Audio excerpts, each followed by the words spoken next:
esta computadora. Lo puse a grabar. Grabando. Perfecto. Bueno, ahí empezamos, chicos. Bueno, esta es la segunda reunión del grupo marplatense de glaucoma. Tenemos como iniciativa para estas próximas reuniones tratar de discutir el último consenso de la Asociación Mundial de Glaucoma, de la WGA, que el tema es cirugía de glaucoma. Este consenso trae 5 ítems. El primero es cómo diseñar los estudios de investigación en glaucoma. El segundo, consenso sobre técnicas, que es lo que vamos a hablar ahora. Después viene un consenso sobre qué hacer o la aproximación al glaucoma primario de ángulo abierto. El cuarto punto es la aproximación al glaucoma de ángulo cerrado. Y el quinto punto es evaluación de los factores de riesgo. Pero básicamente lo que vamos a hacer en estas 3 charlas es analizar técnicas. Y las técnicas, que son 6, las dividimos en 3 temas. Hoy vamos a tocar las 2 primeras, que son trabeculectomía y cirugía no penetrante de glaucoma. La idea de los consensos, o el objetivo de los consensos, es tratar de discutir aquellos temas que no hay científicamente justamente un consenso, y un grupo de expertos, analizando la evidencia y analizando la experiencia de cada uno, ponerse de acuerdo en ítems que de otra manera quedarían un poco limitados por la experiencia de cada uno, y marcar ciertas pautas que favorecen nuestra conducta terapéutica y también nos dan a nosotros un aval de tener basado en evidencia lo que estamos haciendo. Entonces, vamos a invitar primero al doctor Manuel Raíz, que va a dar la primera de las 2 técnicas de hoy, que es la técnica de trabeculectomía. Exacto. Manuel. Voy a compartir. ¿Se ve bien ahí? ¿Se ve? ¿Se ve bien? Muy bien. Bien.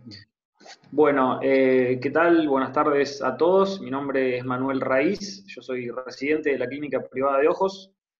Antes que nada, quería agradecer al doctor Deromeis por invitarme a participar acá del encuentro.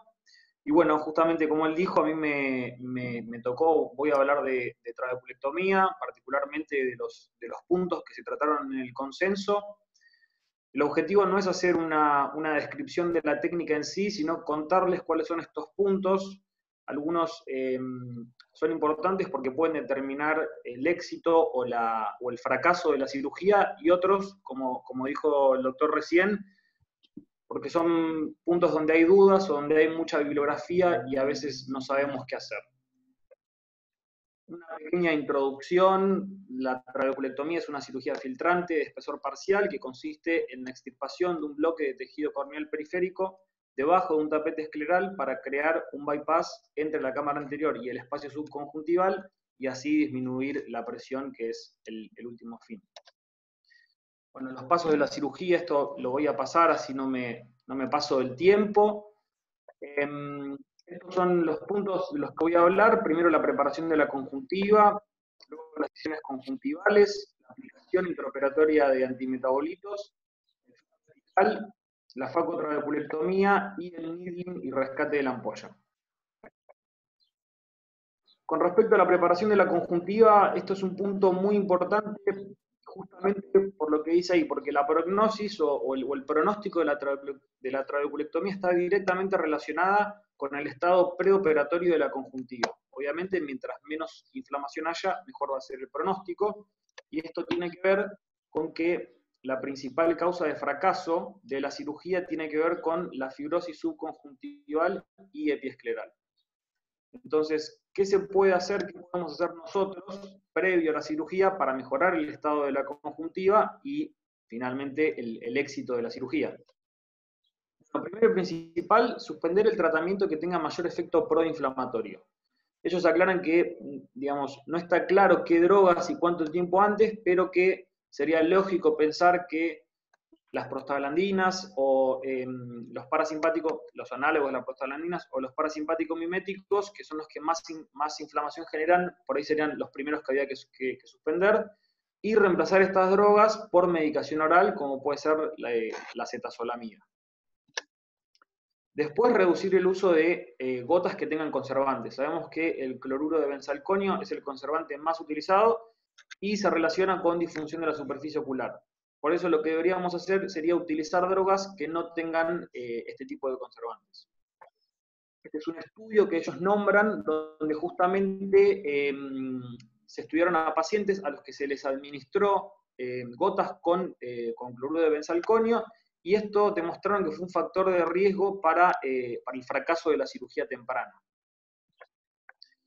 Y lo otro que podemos hacer es utilizar drogas antiinflamatorias en el preoperatorio. En este estudio, un mes previo a la cirugía, se les administró a un grupo de pacientes ketorolac y a los otros fluorometolona, y en ambos grupos mejoró la tasa de éxito de la cirugía, y en el grupo que utilizaron esteroides, o sea, que utilizaron la fluorometolona, también se disminuyó el número de medicaciones que tuvieron que utilizar en el posoperatorio. Bueno, en cuanto a las incisiones conjuntivales, sabemos que se pueden hacer con base en fornix o base limbar. Este es un tema por ahí bastante discutido, más allá de la preferencia de cada cirujano, por la facilidad que tenga, porque le parezca más seguro. Ellos nombran este estudio, que es un estudio bien grande, es una revisión de muchos papers que hay en Cochrane, dentro de ellos muchos estudios multicéntricos, y llegaron a la conclusión de que no existe diferencia entre ninguna de las dos técnicas. Donde sí hubo una pequeña diferencia es en la cirugía con incisión limbar, hubo más riesgo de un colapso de la cámara anterior en el posoperatorio. Este es un estudio donde vieron pacientes que tenían glaucoma de ángulo abierto y que tenían una cirugía previa, y en estos pacientes en los que ya tenían una cirugía ocular previa, fue mejor la técnica con base limbar.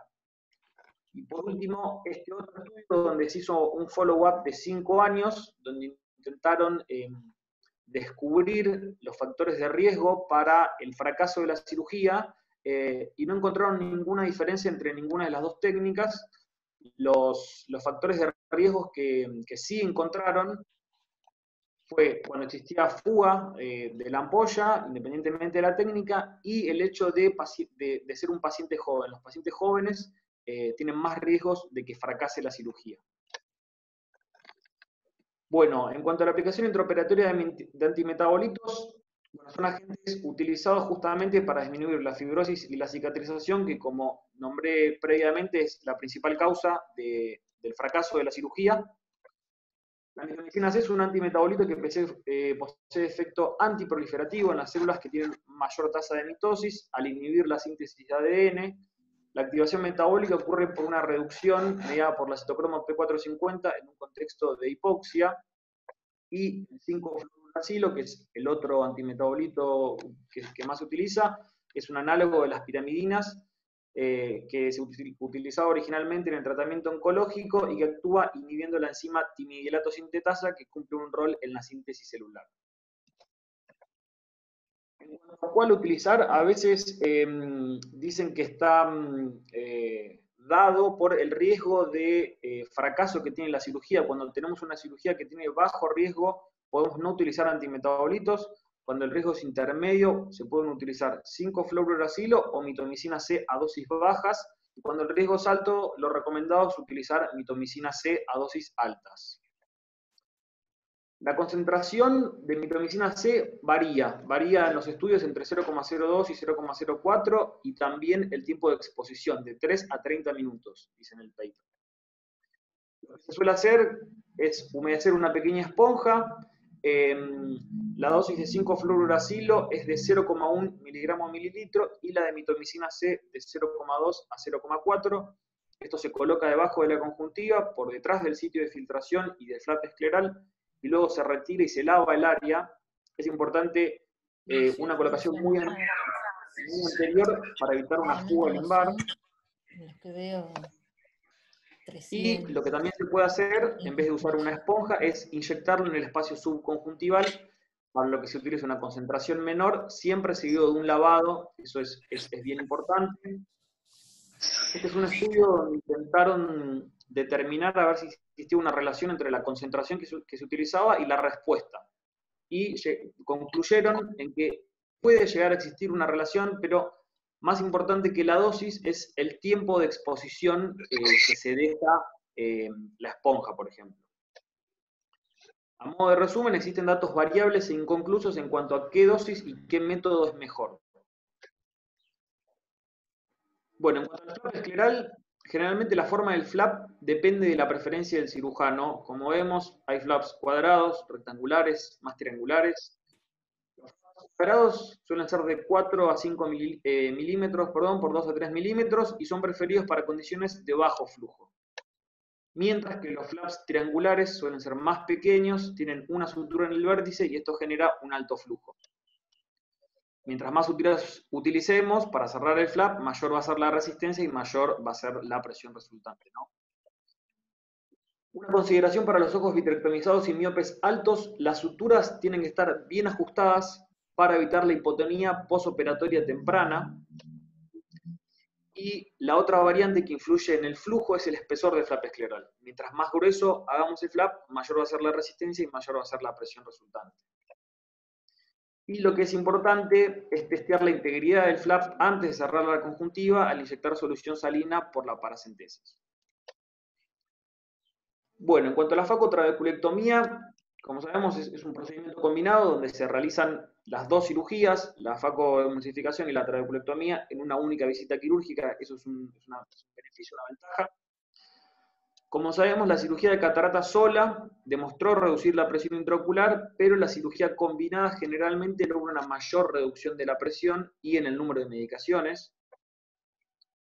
Se ha sugerido que la facotrabeculectomía no es tan efectiva para disminuir la presión como la trabeculectomía sola, pero esto no ha podido ser demostrado universalmente. También es importante recalcar esto, que los resultados refractivos del procedimiento combinado son menos predecibles que cuando hacemos una faco sola. Bueno, este es un paper justamente donde compararon las dos técnicas, la cirugía combinada y la trabeculectomía. Determinaron que la trabeculectomía sola es más efectiva para disminuir la presión, pero cuando compararon las dos cirugías, no existen diferencias en lo que ellos consideran una tasa de éxito completa que tiene otros componentes u otros factores más allá de la reducción sola de la presión, y tampoco hubo diferencias en los efectos adversos. Es otro paper donde hablan de pacientes que ya tienen una trabeculectomía hecha, a los que se les realiza diferido una faco. Bueno, esa faco afecta la función de la trabeculectomía, obviamente disminuyendo su eficacia.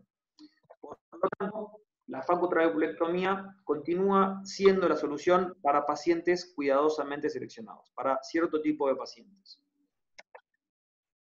Esta técnica se puede hacer de dos formas: por una incisión única o una doble incisión. La incisión única, luego de realizar la incisión conjuntival, colocar antimetabolitos, se realiza un túnel escleral, por ese túnel se ingresa el faco, se realiza la cirugía de cataratas, se saca el faco, se hacen dos incisiones al costado del flap, o sea, se termina de generar el flap y se realiza la trabeculectomía. Y con la técnica doble, lo que se puede hacer es primero generar el flap. Esto es porque, digamos, hacer el flap en un ojo con tensión es más sencillo que hacerlo en un ojo hipotónico. Y hay otros cirujanos que prefieren hacer primero la cirugía de cataratas por el posible caso de que tengan una complicación como la rotura de la cápsula posterior, porque solucionar esa complicación con el flap ya hecho sería mucho más complicado. En el caso de que generemos primero el flap, luego se entra por temporal, se hace la faco, se remueve el viscoelástico, se cierra la incisión con una sutura y se realiza la trabeculectomía después.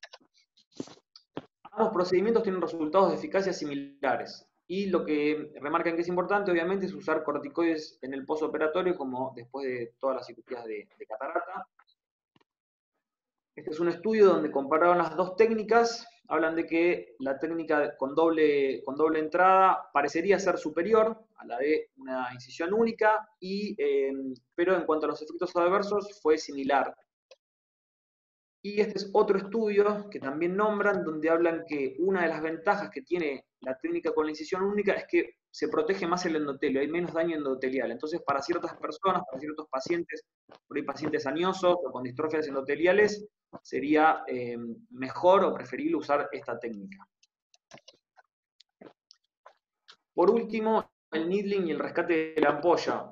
¿Qué hacer en el postoperatorio para disminuir la fibrosis y aumentar la tasa de éxito?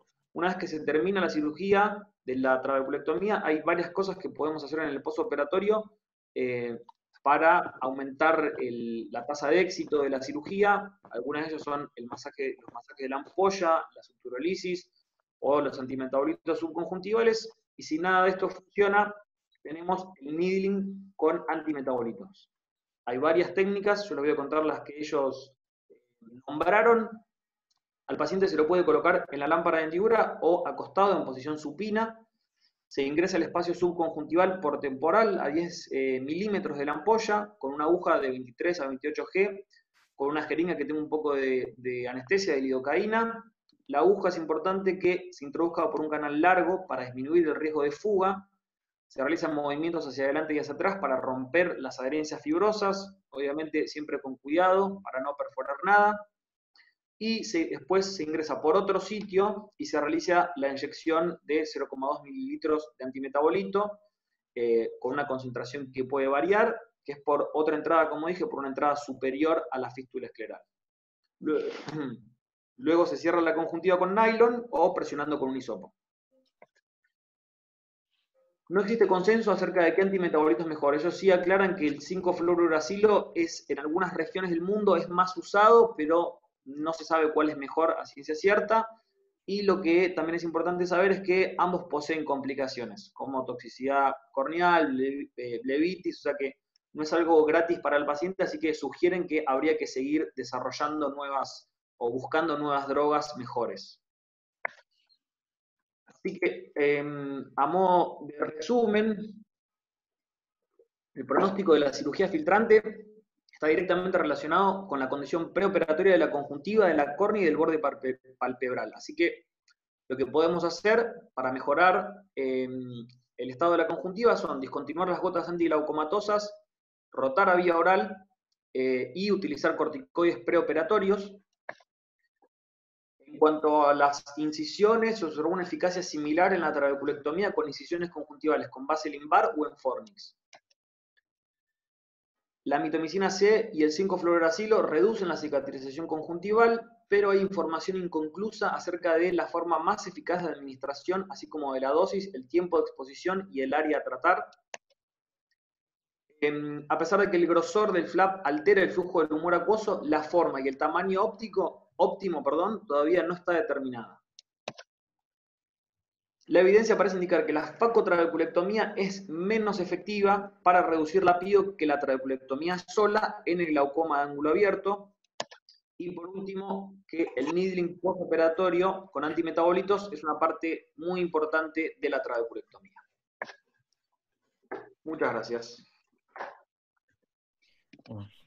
Excelente, Manuel. Nos hiciste un resumen bien completo de todo lo que nos cuenta el consenso en la trabeculectomía, que sigue siendo la técnica que más utilizamos. Vamos a dejar la discusión para el final, para los que se quieran quedar, y la quiero invitar ahora a Martina Butarelli, que nos va a tocar el segundo tema, que es el de las cirugías no penetrantes de glaucoma. Marti, ¿estás por ahí? Bueno, ahí se ve la pantalla. Sí.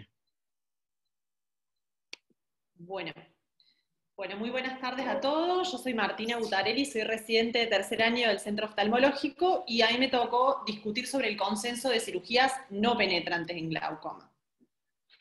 Bueno, ¿qué demuestra la evidencia del consenso?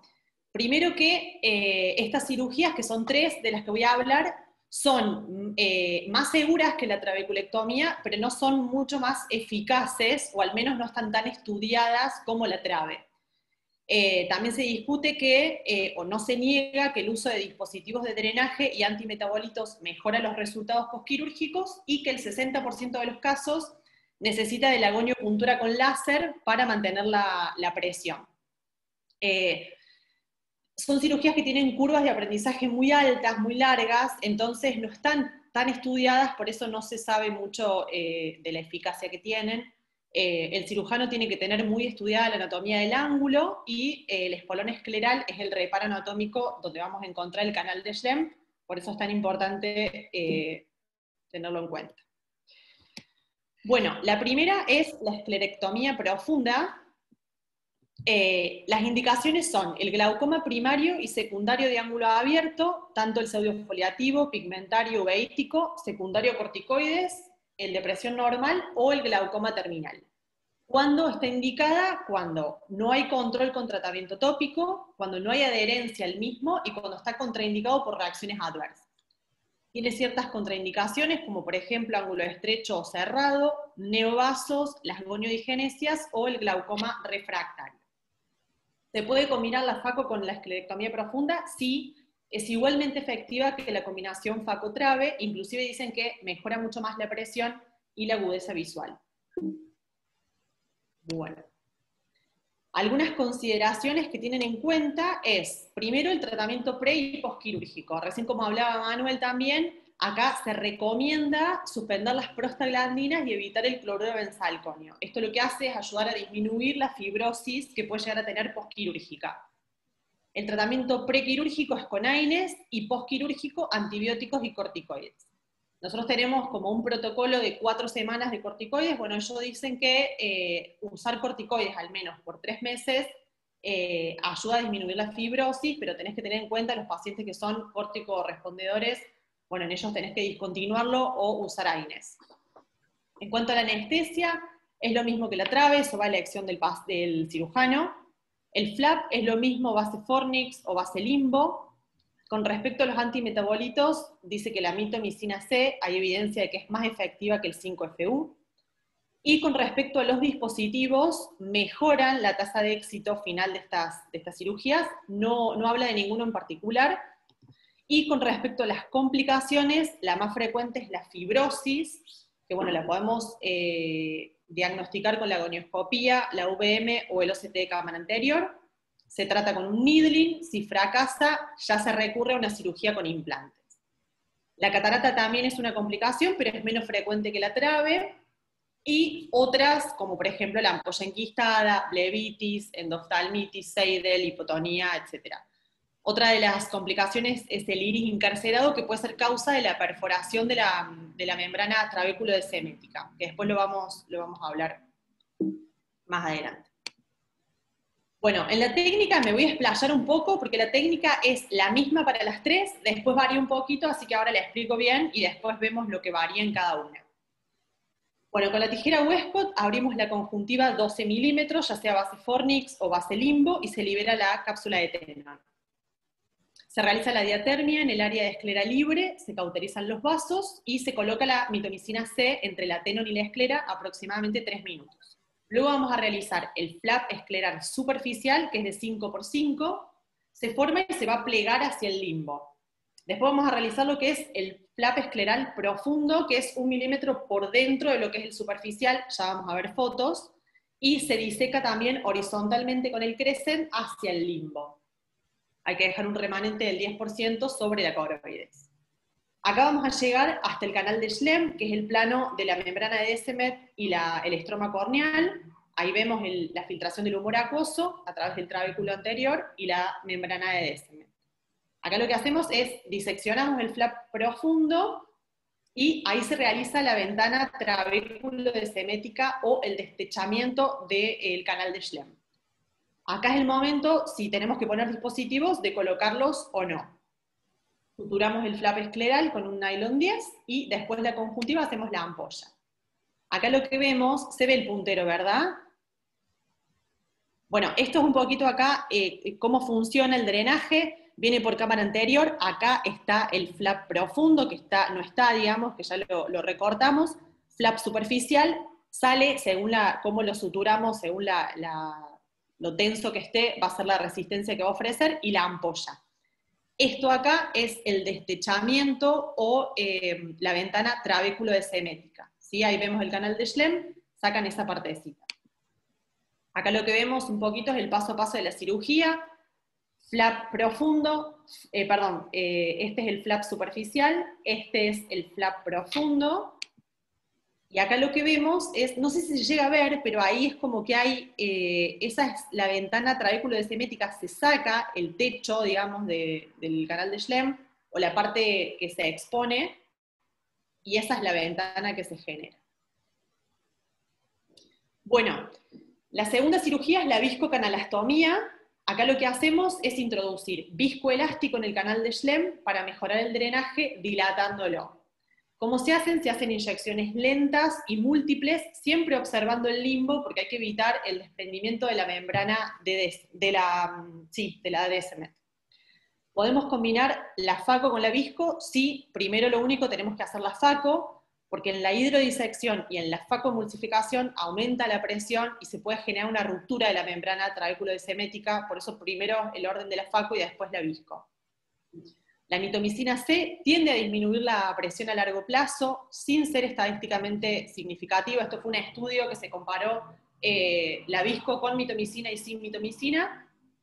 Y el tema de la goniopuntura, de realizarse, nunca se tiene que hacer antes del mes postquirúrgico, sino que tiene que ser entre el mes y los 3 meses para evitar la hipotonía profunda.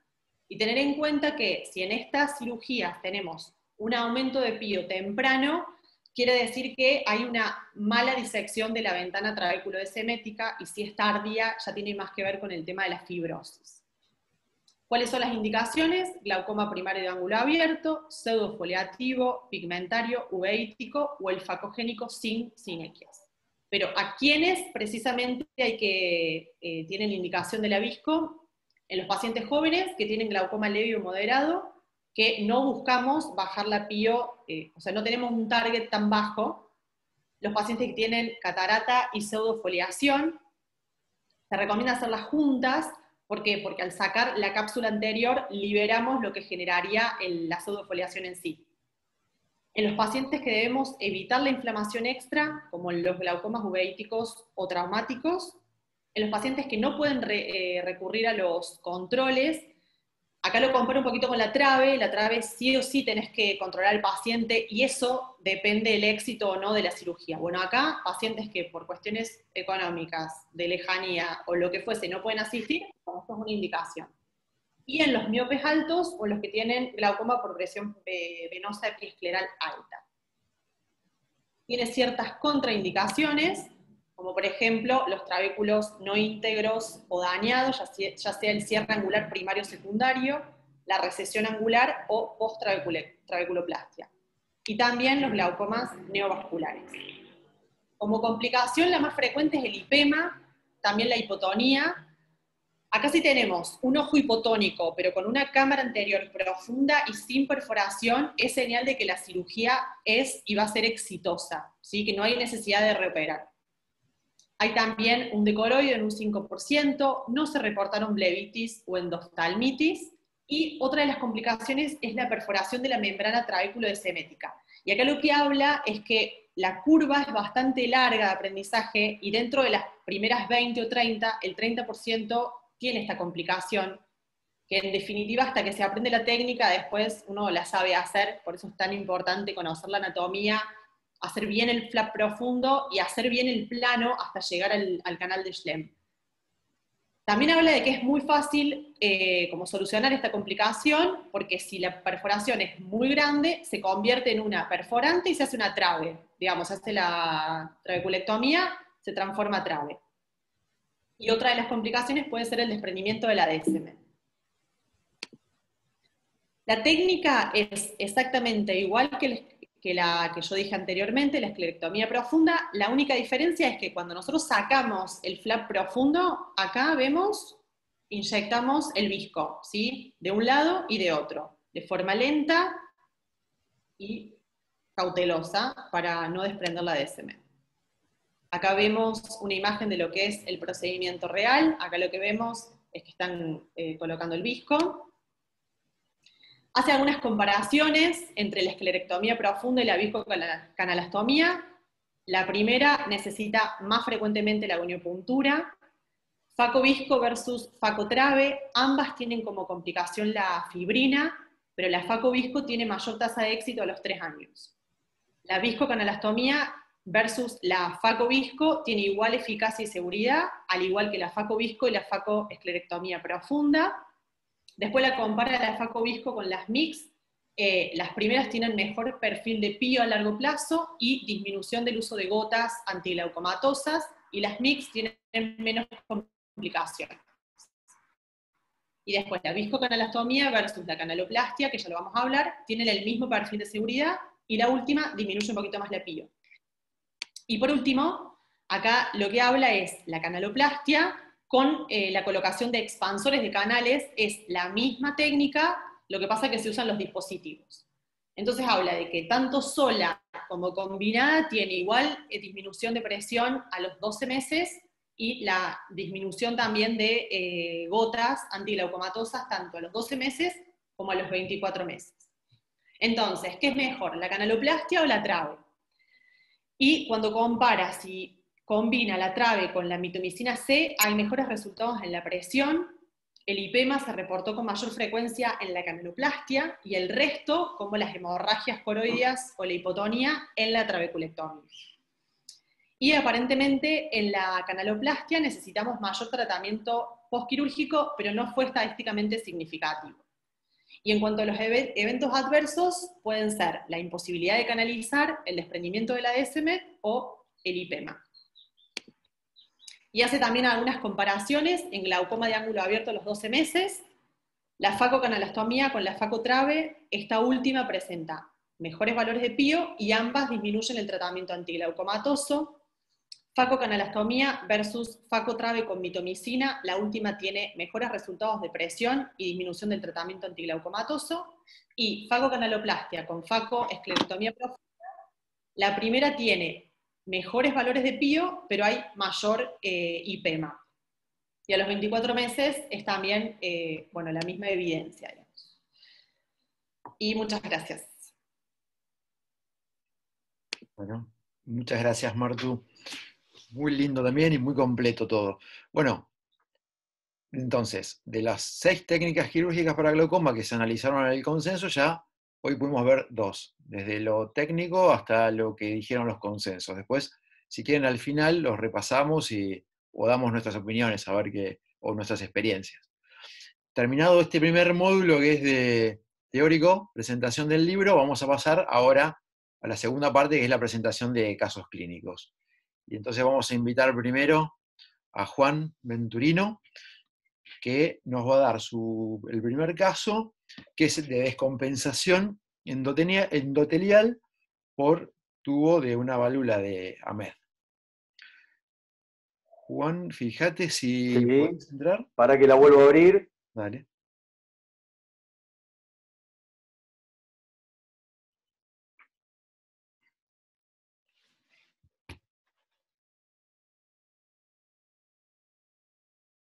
¿Ahí la ven?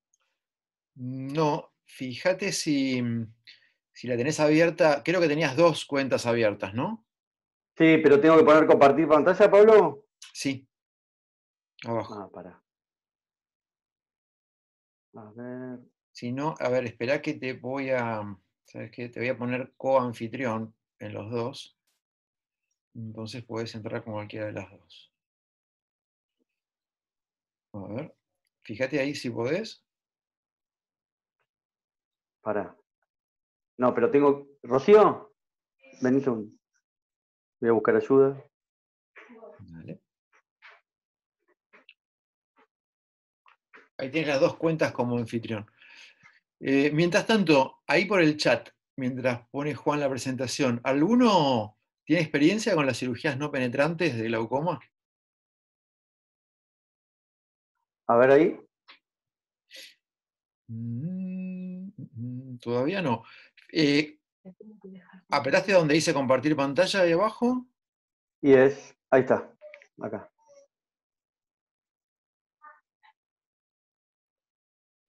¿No? Ahí está, ahí está, bien. Bien, Juancho, ahí está perfecto. ¿Ahí lo ves? Sí. Perfecto. Ponelo en Perdón modo por presentación. la tecnología, bueno. Tenemos que aprender todos, estamos todos iguales. Tenemos que aprender, la verdad que es la primera vez en este formato y bueno, nada. Bueno, cuando tuve este caso clínico, la verdad que es interesante para mostrarlo y compartirlo y bueno, debatir acerca de qué respuesta le podemos dar a un paciente que llega a la clínica desesperado. Es un paciente de 57 años, mujer, diabética, con artritis reumatoidea y hipotiroidismo. Llega con intenso dolor, ojo rojo, una disminución marcada de la agudeza visual, y aparte la evaluación era dificilísima porque tenía muchísimo dolor, mucha fotofobia, y no, era hasta difícil tomarle la presión porque no le podía ni abrir el párpado del dolor que tenía. Justo me la deriva un colega que las primeras cirugías en otra institución se le había hecho él. Como antecedentes oftalmológicos, en el año 2005 le operaron los dos ojos de cataratas y el ojo izquierdo necesitó una enucleación por una endoftalmitis. O sea que el derecho era ojo único. En el año 2006 le realizaron una trabeculectomía. Según me refería a la paciente, le hicieron un implante de válvula de AMED en el año 2007, que anduvo bastante bien, pero que necesitó en el año 2019 una cirugía más sobre la válvula, que por lo que me informa la paciente pudo haber sido un rescate o un reemplazo. Y también le realizaron una inyección intravítrea de Osurdex. Trae un OCT que por la opacidad de medios, la calidad de las imágenes no era demasiado buena, que lo único que se evidencia es una irregularidad del epitelio pigmentario, que la paciente me lo muestra y la verdad que no decía demasiado, más allá de la irregularidad del epitelio pigmentario. En la lámpara de hendidura presentaba una congestión marcada, un edema muy marcado con pliegues en el endotelio superior, y el tubo de la válvula estaba en contacto con el endotelio superior. Había una discoria por sinequias anteriores periféricas previa por una cirugía, seguramente por la trave, y después nada más. La presión ocular estaba en 28 milímetros de mercurio, con una combinación fija de vinilsolamida brimonidina, 3 comprimidos de acetazolamida al día y un colirio combinado de antibiótico y corticoide. El fondo de ojo fue muy difícil, por todo lo que habíamos hablado antes. No se llega a apreciar una excavación muy patológica y tenía una pequeña retinopatía diabética que se alcanzaba a ver. ¿Cuál fue la conducta inicial que tomamos? Le agregamos un colirio de latanoprost y le pedí unos estudios para ver si podíamos encontrar algo más. La paquimetría me mostró que la córnea estaba engrosada por el edema y no medía el recuento endotelial. La ecografía fue informada por el retinólogo como un ojo corto, un vitrio libre, y tenía un pico de intensidad alta en cavidad vítrea central que podía corresponderse con una pequeña hemorragia. Los controles prequirúrgicos bajó un poco la presión con el tratamiento que le agregamos, y le agregamos muro también. Como conclusiones que sacamos fueron las siguientes. Necesitaba una cirugía urgente. Ya tenía 6 o 7 cirugías previas ese ojo, pero necesitaba una cirugía urgente. El daño glaucomatoso no parecería ser tan avanzado, porque en un fondo de ojos que le hicimos, aunque fue difícil, no notamos un nervio óptico demasiado enfermo. Sí tenía una pequeña retinopatía diabética, no proliferativa, y sí tenía un daño endotelial corneal marcado que iba aumentando. Y una conclusión que sacamos es que el tubo de la válvula de Ahmed debía ser colocado en la cavidad vítrea, no en la cámara anterior. Entonces nos planteamos una discusión, lo charlé con varios médicos de la clínica y planteamos 3 escenarios para hacer. El primero era reemplazar la válvula de Ahmed. El segundo era una vitrectomía con un reemplazo de la válvula de Ahmed. Y el tercero era una vitrectomía junto con un toilet del plastrón fibroso, desnudando el tubo y recolocándolo en la cavidad vítrea. No sé si te parece, Pablo, que lo discutamos o paso a mostrar lo que hicimos. A ver, dejemos la oportunidad de alguien que quiera aportar algo. Pueden desilenciarse si quieren los micrófonos. ¿Alguien agregaría alguna otra posibilidad? Cric, cric. Bueno, a ver, sí, Juan. Bueno, dale. Bueno, como decía, nos juntamos entre varios médicos y la decisión fue que le íbamos a operar en conjunto con el doctor Ignacio Rollo, que es el retinólogo de la clínica. Pará. Decidimos... Esperá un cachito, Juan, antes de volver para atrás. Vamos a plantear hipótesis o a ver algunas otras opiniones. ¿Por qué sería urgente operarlo al paciente? ¿Por el glaucoma o por la córnea? ¿Por qué lo decidían? El tubo estaba tocando la córnea y se estaba descompensando. O sea, era por la córnea, o sea, básicamente. Era por la córnea. Perfecto. ¿Cuáles son las alternativas quirúrgicas que hay ante un tubo que toca? A ver, ¿cómo se puede prevenir el contacto del tubo con el endotelio? ¿Qué tips nos darías antes de ver cómo lo resolviste? ¿Cómo harías para que el tubo evite el contacto endotelial? ¿Cómo lo haces vos, la válvula? ¿Cómo la colocás? Cuando hago una cirugía de válvula de Ahmed por primera vez, digamos. Sí. Y,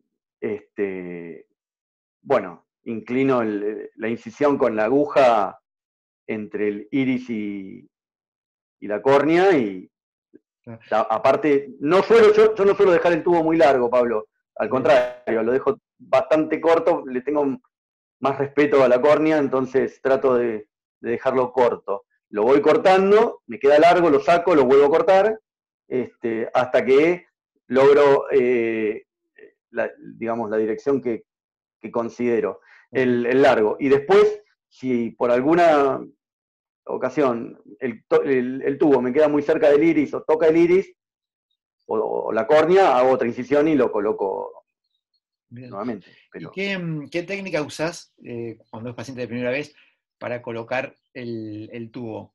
¿Haces un colgajo? Hago un flap como una trabeculectomía. Bien. Sí, no uso esclera donante, o sea, hago un flap estilo, ni tampoco hago, bueno, me siento cómodo con la trabeculectomía. Perfecto. Bueno, no, porque hay diferentes alternativas para los que todavía no pusieron válvulas, hay diferentes maneras de entrar con el tubo. Lo que dijo Juan es importantísimo, cómo apuntar el tubo para que no te quede ni en el endotelio ni en el iris, tocándose y tapándose. Y es preferible esperar 5 minutos más y volver a ponerlo y no... Sí. Y se puede sacar, cortar y volver a poner.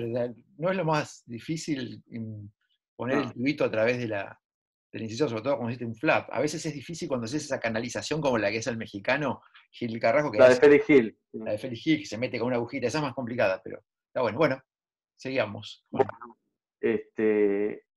decidimos lo charlamos entre varios médicos de la clínica y decidimos hacer la tercera opción, hacer la toilette del plastrón y prolijamente desnudar el tubo.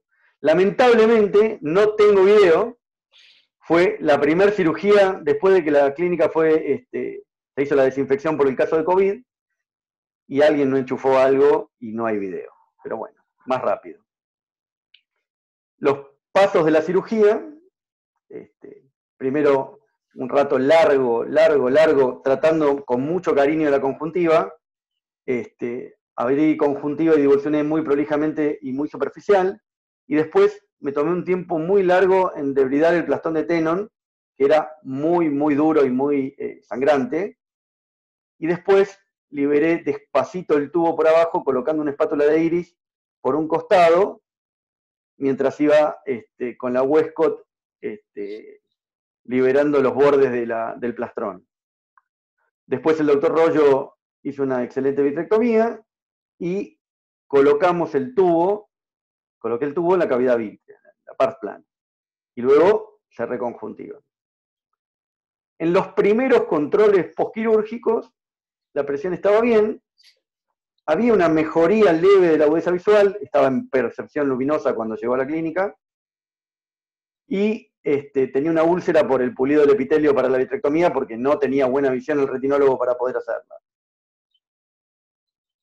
Pero en el quinto control empezó a subir la presión ocular. Entonces decidí agregarle una combinación fija de orzolamida timolol.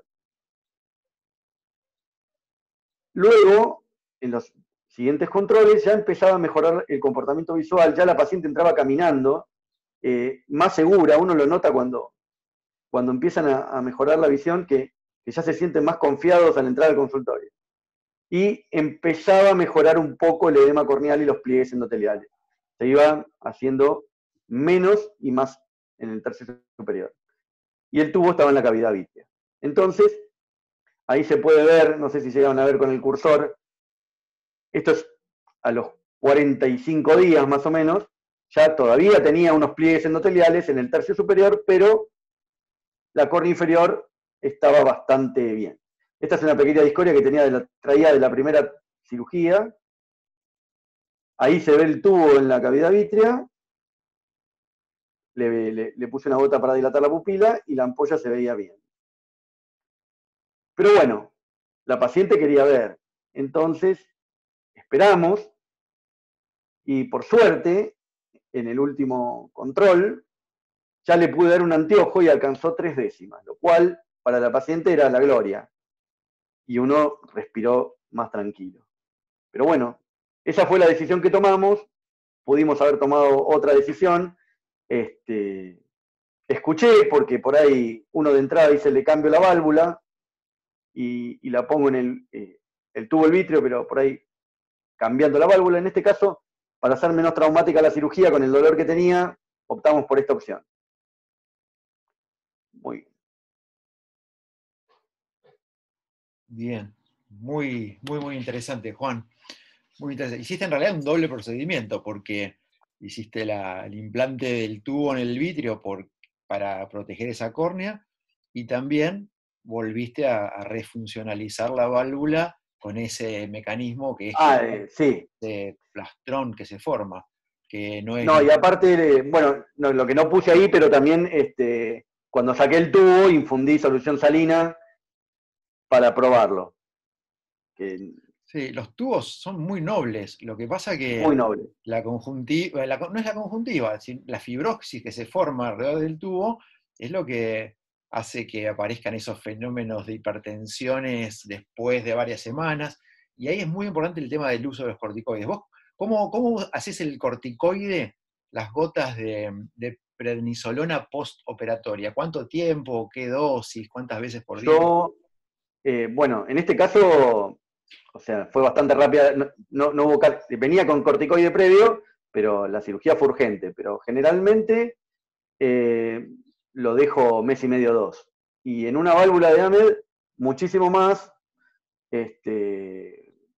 bueno, sobre todo me acuerdo de la hipertensión de la 5ª semana, que a veces se forma la fibrosis y bueno, le suelo dar el acetato de prednisolona muy frecuentemente y mucho tiempo. Por más que la presión empiece a bajar de entrada y uno piensa y dice, ya lo gané el partido, yo le suelo dejar el corticoide mucho tiempo y con una frecuencia alta. Pero bueno, sí. Porque si no se forma la fibrosis. Ese es un tip re importante. O sea, no marreteen con el corticoide. Es fundamental para la sobrevida de la válvula de AMED que tenga muchísimo corticoide. Y para los residentes, bueno, lo va a tratar el tema la próxima reunión Diego Morengui, pero van a ver que hay dispositivos de drenaje que son valvulados, como la válvula de Ahmed, y todos los demás que son no valvulados. A los no valvulados, los primeros días, si ustedes no tapan el tubo, tiene una hipotensión terrible. Entonces se tapa el tubo y se espera que se haga toda la cicatrización alrededor del plato y después se libera. Pero la de Ahmed funciona bien, no hace hipotonías inmediatamente. Por eso hay que darle muchísimo corticoide y evitar que se haga la fibrosis. Es muy noble, le baja la presión al día siguiente de la cirugía.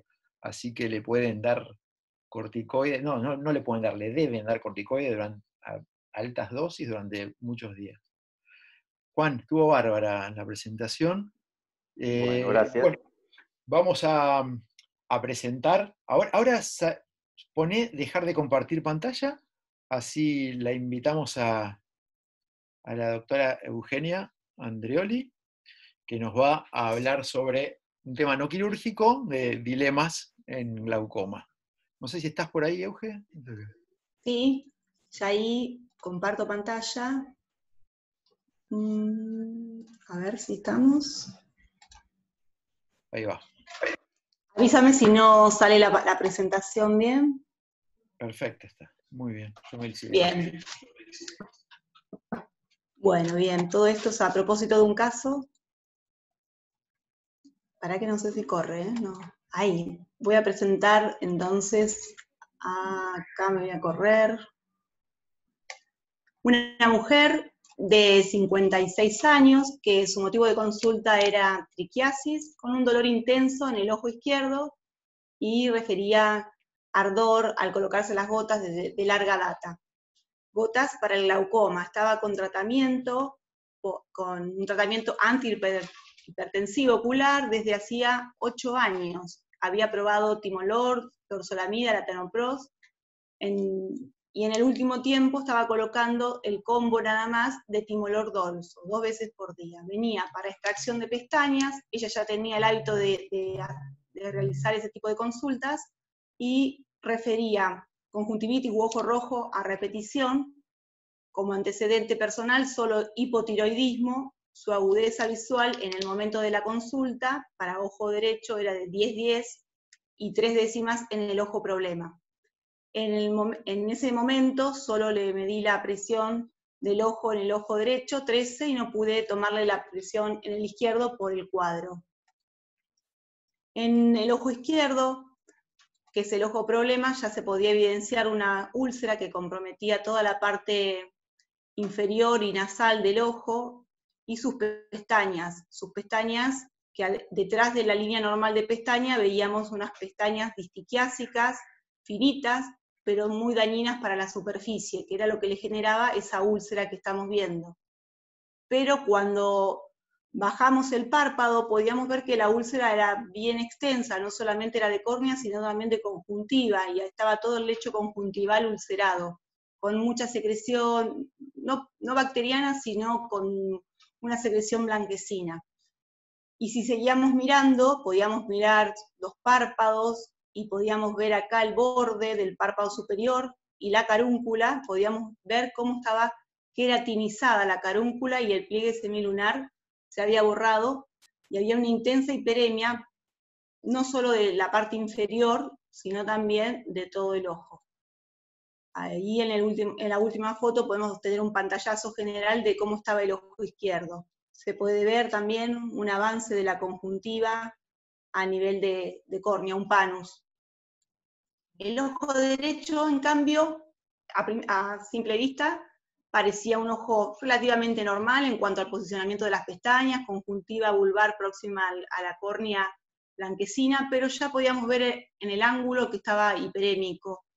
Y si vertíamos el párpado inferior, podíamos ver la gran inflamación y la fibrosis subconjuntival, que es todo esto blanquecino, que ya esto nos está hablando de una fibrosis importante, y esta banda acá, que es el comienzo de un cimbléfaro, que une la conjuntiva vulvar con la palpebral. En esta foto estamos visualizando el canto interno. Este es el punto lagrimal inferior. Ahí estamos viendo cómo está tiene fibrosis, aún está abierto, pero esa fibrosis periductal en algún momento puede terminar cerrándolo. Y bueno, todo esto blanquecino es parte de la fibrosis. La línea que une la conjuntiva con la dermis del párpado ya estaba pasando muy por delante del punto. Bueno, esta es la misma foto para ver el cimbléfaro. Y nos volvemos al ojo izquierdo, ¿no? Todas estas fotos son de la misma paciente sacadas del ojo izquierdo, que son los signos típicos de una enfermedad de superficie severa, avanzada, donde tenemos la queratinización de la superficie, ahí ya hablé de la carúncula, vemos cómo la carúncula se une al párpado superior y también al inferior cuando queremos abrirlo.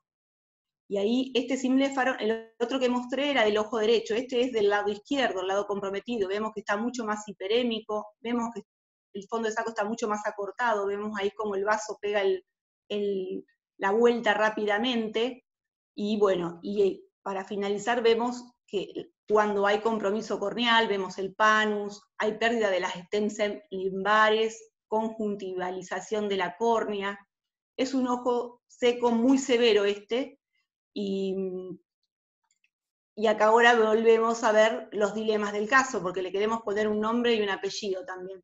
Pero bueno, los problemas que tenemos, o los dilemas, serían que tenemos unas pestañas muy dañinas, algunas triquiásicas, algunas distiquiásicas, y algunas ni una cosa ni la otra. Son simplemente que hay un entropión del borde, y las pestañas empiezan a tocar el ojo. Eso requiere un tratamiento periódico. Necesitamos hacer una depilación periódica, tal vez cada una vez por semana, si bien las pestañas tienen un ciclo de crecimiento cada 21 días, como algunas van creciendo en forma asincrónica, hasta que podamos hacer una cirugía del párpado. Pero bueno, el lente de contacto terapéutico también es un elemento que nos ayuda mucho a resolver este daño y a prevenir. Por otro lado, tenemos que resolver el tema de la enfermedad conjuntival que estuvimos viendo, y el glaucoma, porque habíamos dicho que esta paciente estaba medicada para glaucoma. En cuanto a la enfermedad conjuntival, tenemos que ponerle un diagnóstico etiológico, y eso nos va a llevar sí o sí a saber que a esta paciente la tenemos que biopsiar, sí o sí, y que con el cuadro que tenemos, sí o sí vamos a tener que hacer un tratamiento sistémico y tópico. Y en cuanto al glaucoma, tenemos que hacer una reevaluación del mismo para poder determinar cómo vamos a seguir, porque esa conjuntiva nos pide también que tengamos que suspender las gotas por el glaucoma por los problemas que esto trae. Volvemos al caso nuestro, mujer de 56 años, con una conjuntivitis crónica, cicatrizal, progresiva, asociada a drogas antihipertensivas, sin manifestaciones por fuera del ojo. Y este es un caso actual de este año, entonces tenemos que sumar al problema el contexto COVID. Sabíamos que teníamos que iniciar un tratamiento sistémico, ese tratamiento incluye los corticoides y los inmunosupresores, sí o sí necesitamos de ambos. Y para poder usarlos necesitamos sí o sí, convenientemente, un reumatólogo, que son los que mejores manejan este tipo de fármacos, con un laboratorio pretratamiento y los tratamientos post-tratamiento también para seguir la evolución de los mismos.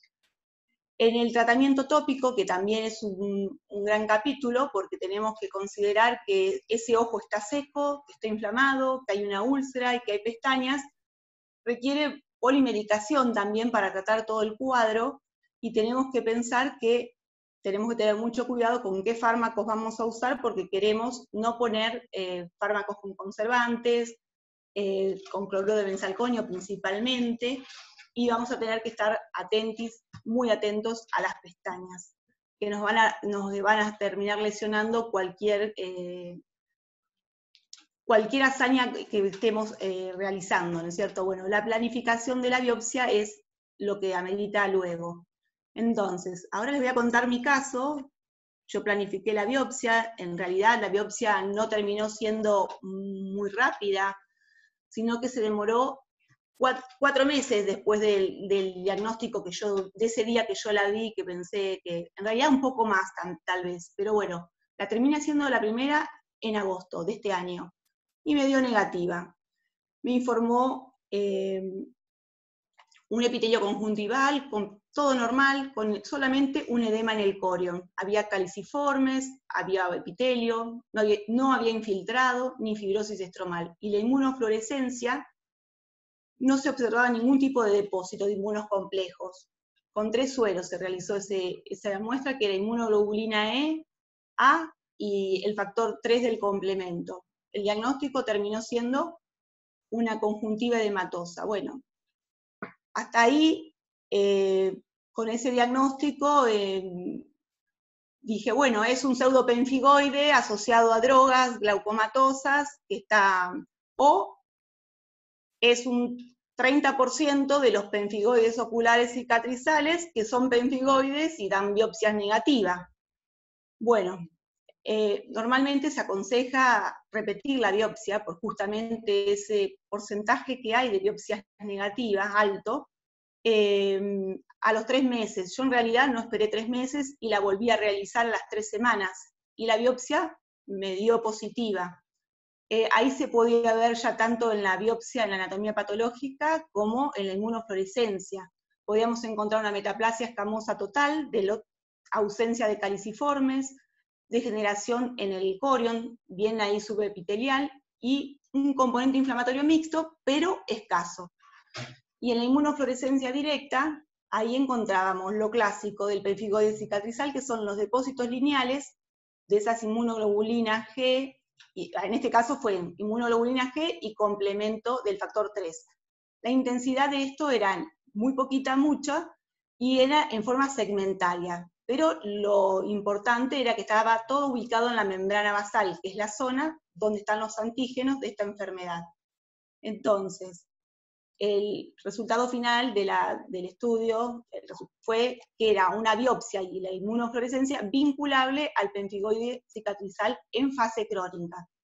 Eso está explicado en parte porque realmente habían pasado 4 meses desde que la paciente había iniciado el tratamiento sistémico. Entonces es muy probable que si bien el tratamiento sistémico no había controlado la enfermedad, pero es muy probable que haya influenciado en este componente inflamatorio. Eso para explicar la biopsia número 2, ¿no es cierto? Pero no sé si quieren hacer alguna pregunta o se preguntan por qué la primera me dio negativo. Sí, ¿a qué atribuís vos esa diferencia entre las dos biopsias, Euge? Bien, yo ya la sé a la respuesta, yo les pregunto a ustedes lo mismo. ¿Por qué me dio negativa? Y uno puede ser error en la toma de la muestra, poco probable, y la otra, por ahí, error en la interpretación del laboratorio. ¿Fue hecho a los dos con el mismo patólogo? Sí, sí, el mismo patólogo, el mismo patólogo. Las dos las hice en el HPC, que es un lugar donde confío, digamos, con el anatomopatólogo, y porque tiene experiencia, me lo ha demostrado trabajando en conjunto, y el resultado fue así porque cambié el lugar de donde tomé la biopsia. En la primera, que me dio negativa, me basé en algunos de los consensos que dice tomar la biopsia en temporal, vulvar temporal, que es la que usa en el Hospital Santa Lucía, en algunos casos, y me dio negativa. Y después, en la segunda vez que lo hago, lo hice nasal inferior, que es el lugar que recomienda el anatomopatólogo Zárate en el Clínicas. Entonces, ahí yo logré positivizar la biopsia. Y con eso le pusimos el nombre a la enfermedad, que esto sirve mucho para el reumatólogo, porque yo en este contexto COVID tuve mucha dificultad con los reumatólogos, porque no la querían inmunosuprimir, por el contexto, porque no teníamos el diagnóstico de la biopsia, y yo le decía, bueno, pero yo la tengo que empezar a medicar igual, aunque no tenga el resultado. O sea que yo empecé igual el tratamiento sin el resultado de la biopsia. Pero esto ahora me sirve mucho para tratar con el reumatólogo. Igual cambiamos de reumatóloga, pero bueno, esto es contundente en cuanto que ahora sí o sí hay que inmunosuprimirla toda, porque la enfermedad está en este momento todavía activa y progresando. Para terminar, tengo todavía un poco más, porque esta paciente, recordemos que estaba con gotas, y sabemos que en los glaucomas, en los pseudopefigoides asociados a drogas, las gotas hay que sacárselas, porque son el factor de riesgo que le genera la inflamación de la superficie, y sacándole las gotas está descrito que algunos casos pueden controlarse. Igual el de nuestra paciente estaba muy avanzado. Bueno, entonces yo acá en esta paciente hice una reevaluación. La agudeza visual del ojo izquierdo no logré que mejorara, siempre estuvo en 0,3, y bueno, la refracción de la paciente tiene un astigmatismo mixto. Las PIO promedio que pude tomar en estos 4 meses de seguimiento de la paciente fluctuaron entre 14 y 16, o sea, 16, nunca más de 18, 18 para el ojo izquierdo, que era el ojo problema. ¿Por qué el ojo problema para mí? Porque yo el primer día que yo puedo ver la papila del ojo derecho, que tenía la córnea bien, veo que tenía una papila con una excavación 410 y un buen anillo neuroretinal, o sea, un buen aspecto. Entonces yo en esa paciente, cuando yo vi el cuadro el primer día, yo ya le saqué la medicación antiglaucomatosa al ojo derecho. No hacía al izquierdo, porque no podía ver la papila, entonces no sabía frente a qué estaba. Fui probando si la presión de la paciente aumentaba al retirarle la medicación, y nunca superó, como dije antes, valores a 18, nunca superó los 18 milímetros de mercurio. Luego terminé sacándole la del ojo izquierdo también, y pude ver que su papila es una papila de 6,10. Hay una asimetría en las excavaciones, pero también vi que había una asimetría en el tamaño de las papilas. Entonces, hasta el momento yo pienso que es una megalopapila el ojo izquierdo, y no estoy segura si tiene glaucoma en sí. Es muy difícil, no tengo muchos estudios todavía ahora. ¿Por qué? Porque ahí pude recolectar los campos visuales que tiene la paciente. Conseguí los del 2015, 2016, 2018. Del 2019 lo hizo, pero en el lugar donde lo hizo no estaba la base de datos para dárselo, y del 2020 todavía no lo había hecho. Tenemos que pensar que es una paciente sin recursos, sin obra social, entonces también eso complica un poquito más todo esto. De hecho, no tengo CT de la paciente, tengo una paquimetría hecha normal con J-Flu. Así que bueno, todavía podemos decir esto, that hasn't finished. Así que bueno, todavía juntaré más cosas y veré cómo sigo para tratar de salvar este ojo, que no pierda su transparencia y su visión. Como corolario de todo esto que presenté, quería ver, presentarles las moléculas conflictivas para la superficie. Tenemos en amarillito marcado lo que es conflictivo, ¿no es cierto? Las prostaglandinas, la brimonidina, los inhibidores de la amigrasa, y acá entre los conservantes tenemos al BAC, que es el cloruro de benzalconio, o sea, esa es la abreviatura internacional del cloruro de benzalconio, y las concentraciones que están documentadas, que son nocivas, es una concentración al 0,01% aplicado 4 veces al ojo en un día. Entonces, repasando este concepto, pensamos, las prostaglandinas son moléculas conflictivas porque son proinflamatorias per sí, y generalmente están asociadas a un BAC de 0,02, 0,15%, pero tienen la ventaja que se colocan una vez por día. Entonces, si solamente estamos colocando prostaglandinas, no nos estaríamos pasando de la dosis que yo dije de cloruro de benzalconio. Y tenemos después la brimonidina. La brimonidina, que es alergénica, por eso a veces puede generarnos conflictos, pero la suerte es que está asociada a un BAC muy bajito, o incluso el alfagampe, que está asociado a purite, que no tiene BAC. Entonces, sería para la superficie bastante tolerable si no es alérgica, o sea, si ese paciente no tiene alergia a la molécula. Los inhibidores de la anhidrasa carbónica, tenemos que tener cuidado, porque al inhibir la anhidrasa carbónica pueden generarnos edema corneal y actuar en la córnea desfavorablemente. Y la concentración de BAC es menor que las prostaglandinas, pero se colocan 2 veces. O sea que eso siempre hay que tenerlo presente, pero bueno, se puede ir negociando. Y el timolol no es una molécula que esté descrita como conflictiva en sí, pero sí está asociada al pseudopenfigoide asociado a drogas antiglaucomatosas, pero el timolol es la droga que más se ha usado en la humanidad de alguna manera, y encima en sus primeros comienzos se usaba la pilocarpina. Y la pilocarpina, por la vida media, se usaba cada 6 horas, entonces ahí se usaba 4 veces al día, entonces ahí sí, como la concentración del VAC en el timolol es al 0,01, ahí sí estábamos haciendo 4 veces al día un VAC al 0,01. Entonces yo pienso que muchos de los pseudopenfigoides se desencadenaban más por el VAC que por el timolol. Ese es mi punto a raíz de la bibliografía leída.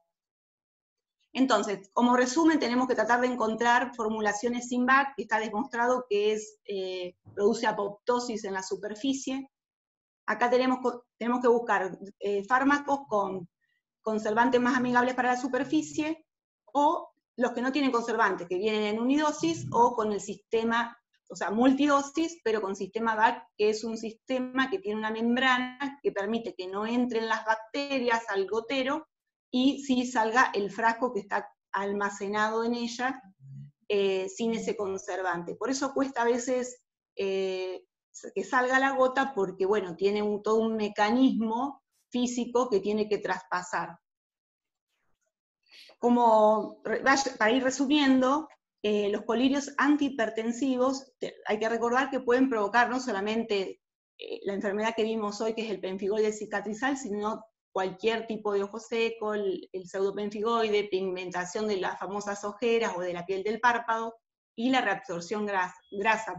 Entonces, bueno, siempre mirar. Y acá traje también esta fotito para recordar, que la presentó Pablo la última presentación, que tiene que ver que hay que recordar esto también del estudio de la hipertensión ocular, porque no hay que medicar todas las hipertensiones, hay que tener en cuenta que existen las pseudohipertensiones, por eso es importante analizar el valor del espesor corneal central siempre, y porque sabemos que espesores mayores a 540 nos van a sobreestimar la PIO, entonces yo lo tengo muy en cuenta, y bueno, la medida más fidedigna de ese espesor corneal central se obtiene con el paquímetro ultrasónico. Eso es también importante, porque los otros métodos tienen fluctuaciones y mucho más errores. Hay muchas fluctuaciones en el mismo examen, o sea, en el mismo día, con el mismo paciente, podemos obtener valores muy dispares con los otros estudios, que no es tan así con la paquimetría bien hecha, la ultrasónica, perdón. Bueno, de acá aparecen estos conceptos, y también recordar que el glaucoma, hablamos de glaucoma cuando hay daño estructural o funcional, o sea, si no hay daño, estamos frente a una hipertensión ocular, y bueno, eso es importante, tenerlo presente. Y bueno, para terminar, yo le elegí el tema de dilemas en oftalmología para poder dejar 2 lemas, que en realidad son controlar siempre la superficie ocular en el seguimiento del glaucoma. Y bueno, controlar, en realidad el seguimiento del glaucoma es bastante complejo, porque hay que controlar que alcancemos la PIO target, la compliance del paciente, y en la tolerancia, que es uno de los ítems, ahí entra la superficie, y también controlar la progresión, o sea que es una consulta larga y detenida lo que tenemos que hacer. Bueno, ahí, y por último, estudiar bien todas las hipertensiones antes de iniciar tratamiento. Eso es fundamental, porque si tenemos un nervio óptico sano y una PIO de 22, nos da tiempo para estudiar con todos los estudios, pedir el campo visual, pedir la paquimetría, y hacer bien un fondo de ojos dilatado para realmente evaluar, y incluso la curva de presión, para saber si realmente ese paciente se va a beneficiar con los fármacos que le vamos a dar, o podemos poner en la balanza los riesgos a los cuales se va a someter ese paciente por empezar un tratamiento crónico con drogas antiglaucomatosas. Bueno, y queda que también hay que considerar la opción de la trabeculoplastia selectiva, porque bueno, con ese procedimiento evitamos darle medicación tópica al paciente.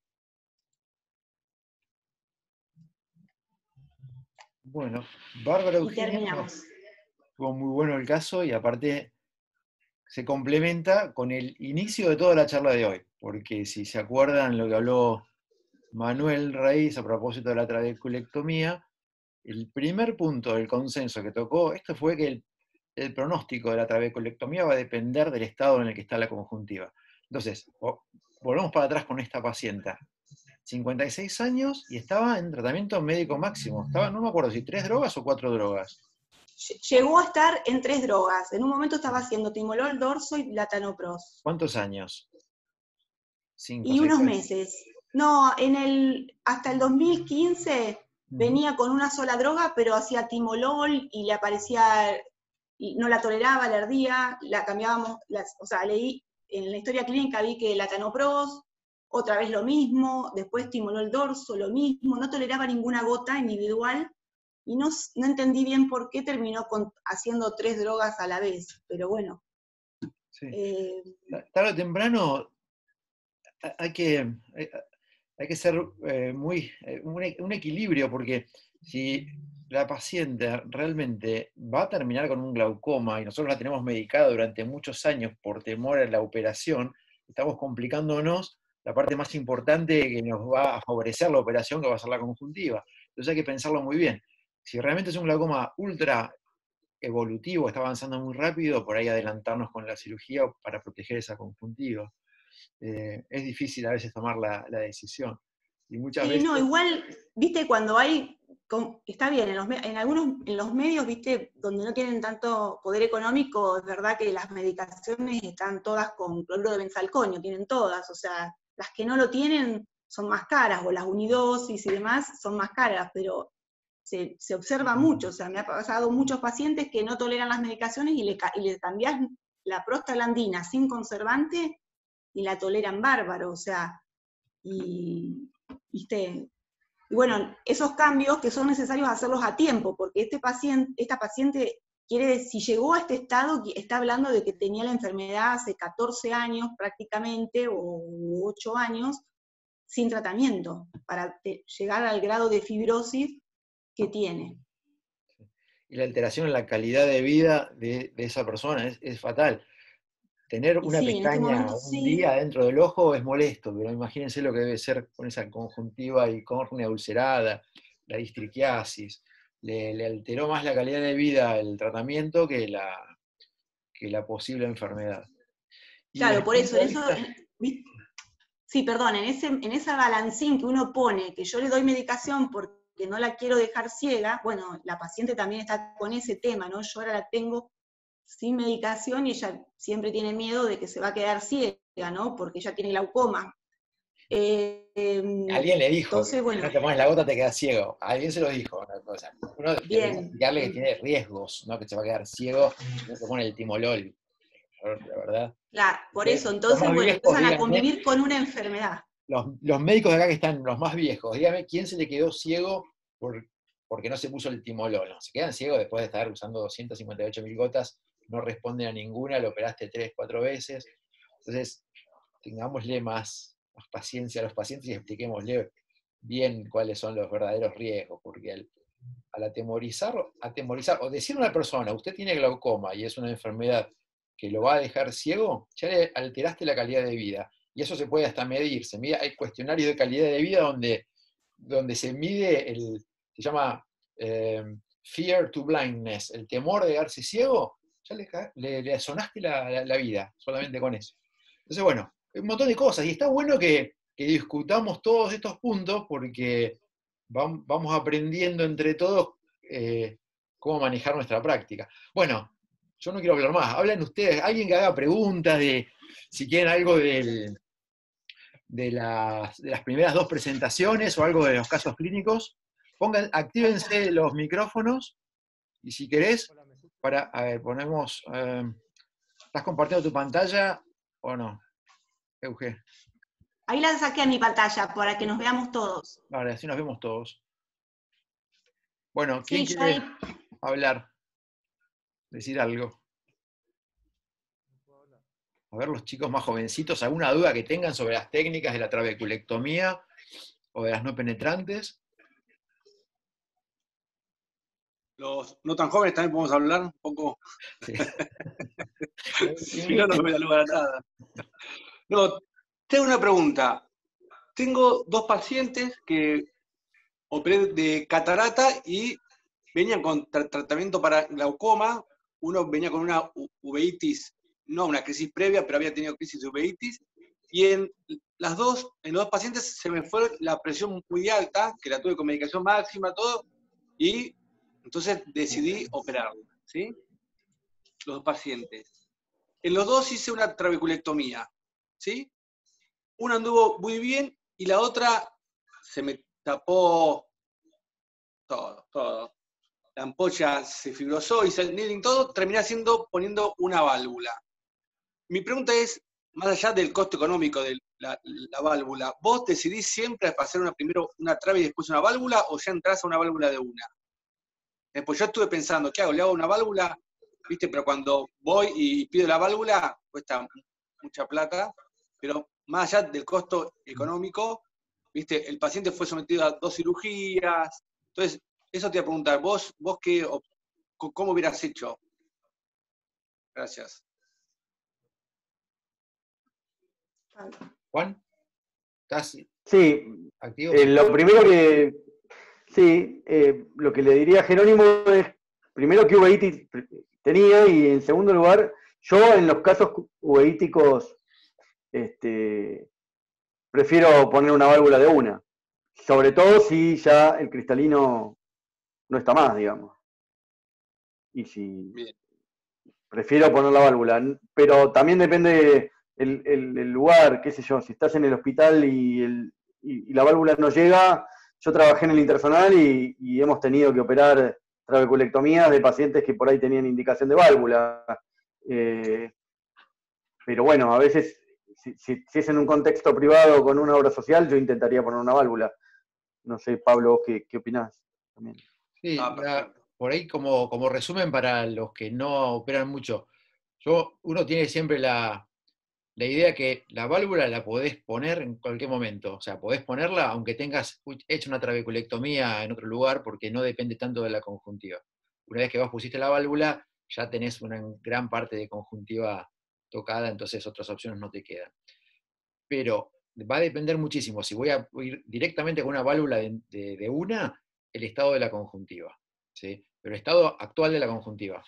En una uveitis de reciente inicio, que la conjuntiva está muy bien, que vos la tocas con un hisopito y se separa, podés intentar una trabeculectomía modulando la cicatrización posterior con antimetabolitos, mucho corticoide, y le das una ventaja. Eso no te funciona, bueno, ahí siempre sabés que la válvula es muy noble, la podés poner después como otra alternativa. Está perfecto. Chicos. Dale, muchas gracias. Yo tengo una pregunta para Juan Venturino. Sí, ¿quién? Martín. Con respecto al caso, la paciente Pamela. Pamela, sí. La decisión de colocar el tubo en cavidad vítrea. Quiero saber cómo haces con el tema que hoy decías que me dice el tubo. No, pero eso estaba hablando cuando lo ponía por primera vez. En el caso no hubo necesidad ni de cortarlo el tubo, porque estaba, generalmente el tubo, lo que expliqué recién fue cuando ponías un tubo en cámara anterior. Sí, en cámara anterior.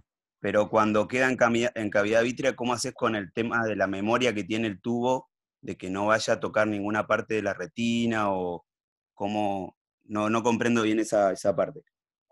Mirá, es en pars plana la incisión. Bien. Se hace como está descrito, que fue como yo lo hice, a más o menos 4 milímetros del limbo, o 5 en realidad.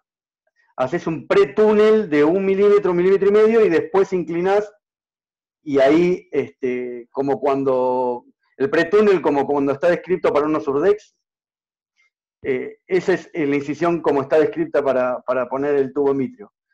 Ah, bien. Un poquito, no sé si si llegaron a entender, sí. Como 1 milímetro de túnel, similar a la técnica de Hill, de Félix Hill, 1 milímetro, y después lo inclino para el humor vitrio, pero en este caso le hicimos una vitrectomía.